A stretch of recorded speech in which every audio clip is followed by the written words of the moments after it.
Hi, I'm Rachel Morgan, 29, and until recently, I was a corporate lawyer at Anderson and Pierce. Not just any lawyer, I was the youngest partner in the firm's history. But my sister-in-law, Emma, decided my success was a personal attack on her perfect little world. You know the type, sweet as sugar to your face, while sharpening the knife for your back. That's Emma. She married my brother, Michael, right out of college, never worked a day because family comes first, and couldn't stand the idea that her husband's little sister might outshine her. The unraveling began at one of our Sunday dinners at my parents' house. We'd started the tradition 3 years ago, after Dad got sick, and it was one of the few times we all came together. That particular evening, I shared the big news. I'd made partner. Dad's face lit up, pride shining through the exhaustion the cancer had brought. "That's my girl," he said, reaching across the table to squeeze my hand. "I always knew you'd make it, surpassing even your old man." I barely had time to bask in his words before noticing Emma's reaction. Her fork froze mid-air, her knuckles whitening around the handle. "How wonderful," she said, her smile tight, her voice syrupy with false cheer. "Though I imagine it's hard, spending so much time at the office. Don't you worry about missing out on having a real family life." "Emma," Michael warned softly, but she just laughed, a tinkling, grating sound that always made my skin crawl. "Oh, I'm just concerned for Rachel," she said. "We all know how demanding legal work can be. Look at Uncle James, 2 divorces and kids who barely know him. Career success has its price." Dad cleared his throat, ready to step in, but a coughing fit overtook him. Mom rushed to his side, and Emma seized the distraction. "Rachel, dear," she continued, leaning forward with that cloying smile, "you're not getting any younger. Wouldn't Daddy love to see you settle down before, well?" She trailed off, gesturing vaguely toward Dad, who was still catching his breath.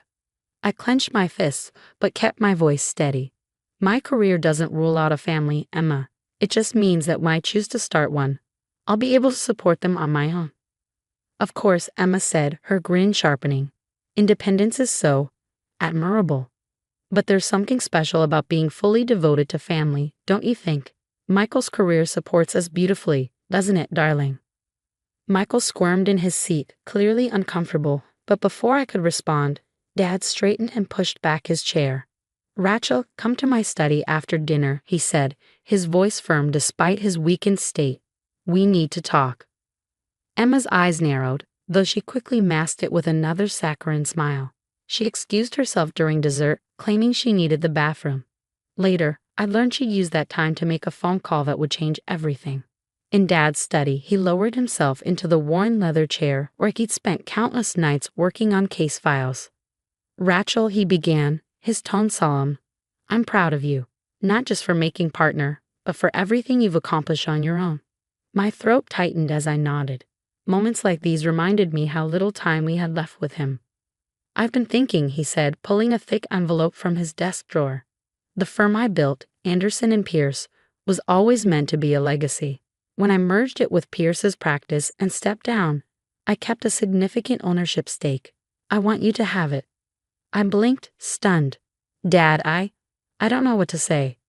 "You've earned it," he said firmly, "not just through your work, but because you understand what it means to build something that lasts. Michael has his own path, and that's fine. But you have the same fire I did." Unbeknownst to us, Emma was standing just outside the door, phone in hand, recording every word. She already had a plan, one designed to dismantle everything I'd worked for. But we'll get to that soon enough. First, you need to understand what came next, how Emma's manipulation and betrayal set the stage for the battle of my life. She wasn't just after money or power. She wanted to erase me entirely from my own family's story. For a while, she almost succeeded. The next few weeks blurred together, long days at work, longer nights at the hospital. Dad was slipping away, and Emma's manipulations were only becoming more brazen. Family dinners suddenly conflicted with my meetings. Comments about me abandoning Dad for work grew sharper. And somehow, I was always the last to know about changes to hospital visiting hours. Then came the moment that should have tipped me off that Emma's game was bigger than I realized. "Rachel, where were you yesterday?" Mom's voice trembled over the phone. "Your father was asking for you. Emma said she called you 3 times. I froze mid-sentence in a contract review. "What?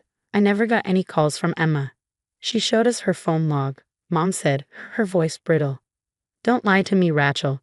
Not now, not with your father like this. I scrambled to pull up my call history. Mom, I swear I did. Just stop, she sighed. Just try to be here more. Emma's been such a blessing, practically living at the hospital. Maybe you could take a few days off.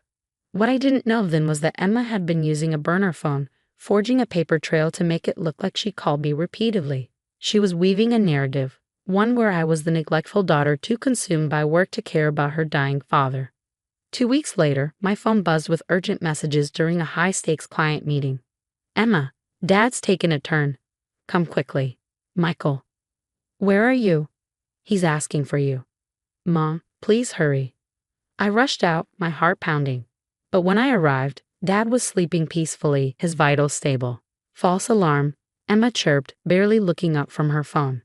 He was a bit agitated earlier, but he's fine now. Did you leave something important for this? Oh, I'm so sorry. I stared at her, fury bubbling under my skin. My client would be furious, but she had the audacity to add, family should always come first, shouldn't it? That night, I lost the client, but worse was yet to come. 3 days later, Dad actually did take a turn for the worse. This time, no messages came, no calls. I found out at midnight when Michael's broken voice reached me. Rachel, Dad's gone. Where were you? We tried to reach you for hours. My world tilted. What? No one contacted me. I didn't get. Don't, he snapped, his voice cold. Emma showed us she texted you. Mom's devastated. How could you do this? I collapsed to the floor, frantically scrolling through my phone. Nothing. No texts, no calls. Later, I learned Emma had used Dad's phone during her visits to block my number from everyone's contacts. A small trick with devastating consequences. At the funeral, Emma played her role flawlessly, the grieving daughter-in-law who'd done everything she could to keep the family together. I stood on the sidelines, drowning in judgmental glances from relatives and friends. But Emma wasn't done. A week after the funeral, we gathered for the will reading. I sat in numb silence as the lawyer began, but Emma quickly interjected. Before we continued, she said softly, pulling out her phone, "There's something everyone needs to hear." She played a recording of the conversation in Dad's study the night I made partner, only it was doctored, cut to make it sound like I was demanding my inheritance and threatening to abandon the family if I didn't get what I wanted. There's more, Emma added, her voice trembling with mock concern. Rachel's been planning this for months, taking advantage of Daddy's condition to manipulate him. She unveiled screenshots of fake text messages, edited emails, and financial records supposedly tying me to suspicious transfers from Dad's accounts. The room erupted. Mom burst into tears. Michael wouldn't even look at me.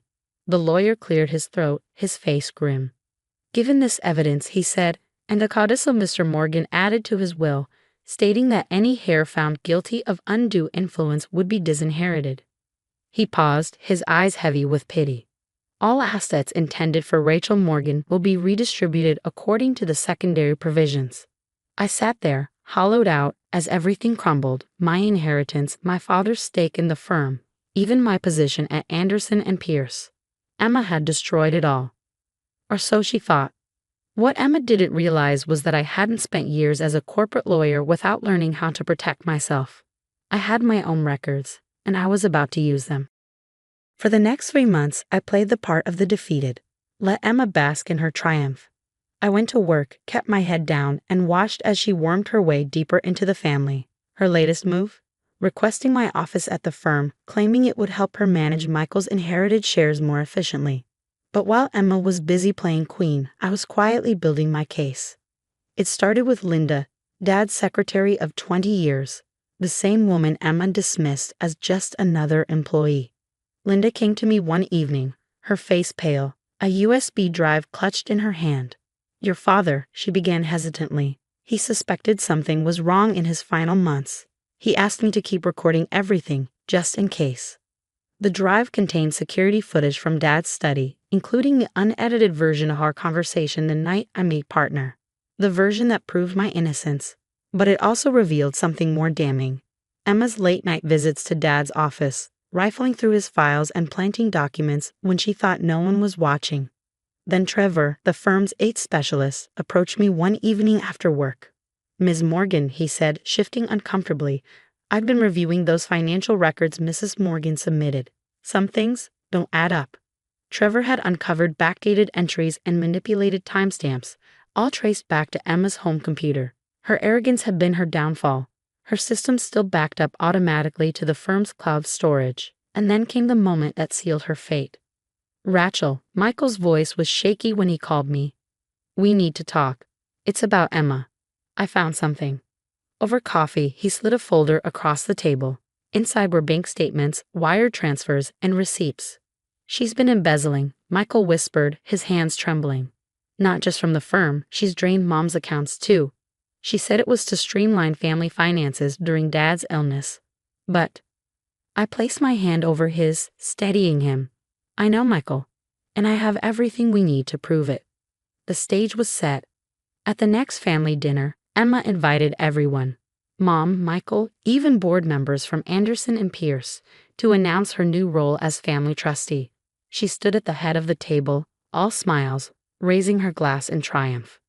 "Before we celebrate," I said, rising to my feet, "there are some people you should meet." On cue, Linda walked in, followed by Trevor and a forensic accountant I'd hired. One by one, they presented their evidence: the unedited recordings, the forged documents, the financial manipulation. The security footage showed Emma breaking into Dad's office late at night, planting the very documents she used to frame me. Emma's composure shattered. "This is a lie," she stammered, her face pale. "Rachel's making this up." "Like the phone logs?" I asked, nodding to Trevor, who displayed proof of her blocking scheme. "Or the doctored financial records?" "The thing about digital evidence, Emma, is that it always leaves a trail." The room erupted. Board members demanded an emergency session. Mom sobbed with anger, devastated by Emma's betrayal. Michael sat in stunned silence, twisting his wedding ring. By the end of the night, Emma's empire of lies had crumbled. Justice was swift. Emma faced criminal charges for fraud and embezzlement. The will was invalidated, and Dad's estate was divided fairly. Michael filed for divorce. Under my leadership, the firm weathered the scandal and came back stronger. It took time for Mom to fully reconcile with me, the guilt of her misplaced trust weighing heavily on her. But one evening, as we shared a quiet dinner, she said, "Your father would be so proud of you, not just for proving your innocence, but for how you did it. No shortcuts. No revenge. Just the truth." I keep Dad's photo on my desk now, in the office Emma once tried to steal. Some nights, when the city is quiet, I imagine him smiling at me, his approval as clear as if he were still here. And Emma? Last I heard, she was facing 5 to 10 years. I couldn't resist sending her one final message before her sentencing. Family should always come first, right? Sometimes karma doesn't need help finding its way. But here's why I wonder. If you were in my position, would you have waited to gather the evidence, or would you have struck back sooner? Maintaining your integrity while fighting for the truth is no easy feat. I'd love to hear your thoughts.